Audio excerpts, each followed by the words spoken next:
مطمئن ہو جاؤ کیونکہ اب تمہیں تمہارے صبر کا انعام بہت جلد ملنے والا ہے۔ تمہارے یہ آنسو خوشیوں میں تبدیل ہونے والے ہیں اور آسمان سے تمہارے لیے فیکون کے معجزے اترنے والے ہیں۔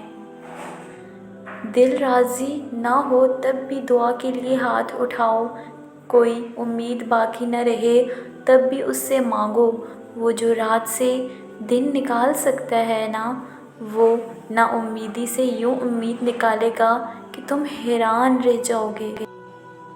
جو کچھ بھی تم اللہ سے رو کر تڑپ کر مانگتے ہو، دیکھنا ایک دن حقیقت میں تمہارے سامنے ہوگا انشاءاللہ۔ مسلسل ایک ہی دعا کو ہر نماز میں مانگنا کوئی اتفاق تو نہیں ہے۔ یقین رکھو اگر اللہ دل سے دعا کا خیال نہیں نکال رہا تو پھر اس دعا کا پورا ہونا تمہارے نصیب میں لکھا جا چکا ہے۔ اللہ کو پسند ہے جب انسان ہزار گناہ کے بعد اس کی طرف پلٹتا ہے، روٹی پھوٹی ہی سہی اس سے معافی مانگتا ہے، کچی پکی ہی سہی اس سے توبہ کی تڑپ مانگتا ہے۔ یہ ٹوٹی پھوٹی، یہ کچی پکی سی فریادیں بھی اللہ تعالیٰ کو بہت پیاری ہیں، وہ معاف کر دیتا ہے۔ ہم یہ کیسے بھول جاتے ہیں جس اللہ نے ہمیں دعا مانگنا سکھائی، اس اللہ نے دعا کے قبول ہونے کا وعدہ بھی تو کیا ہے۔ دعا تو مقدر موڑ دیتی ہے، تم بس یقین رکھو اپنی دعاؤں کی قبولیت کا۔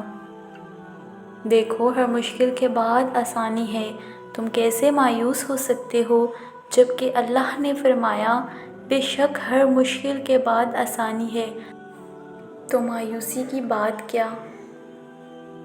دل مشکل میں ڈوبا ہو، سوچ فکروں میں الجھی ہو تو اللہ سے دعا کرنا اور اتنا توکل ضرور کرنا کہ وہ رب تمہاری تمام دعاؤں کو دھیان سے سنتا ہے اور جواب بھی دیتا ہے، وہ ضائع نہیں جانے دے گا ان دعاؤں کو جو خلوص دل سے مانگی جائیں۔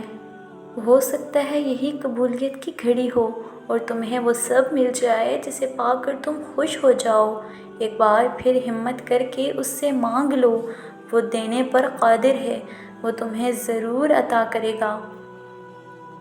ایک دن تمہارے پاس وہ سب ہوگا جسے پانے کی امید میں تم اتنی دعائیں کرتے ہو، راتوں کو اٹھتے ہو، اللہ تمہیں وہ سب کچھ دے گا جس کی تم تمنا کرتے ہو، تمہارا انتظار ضائع نہیں جائے گا۔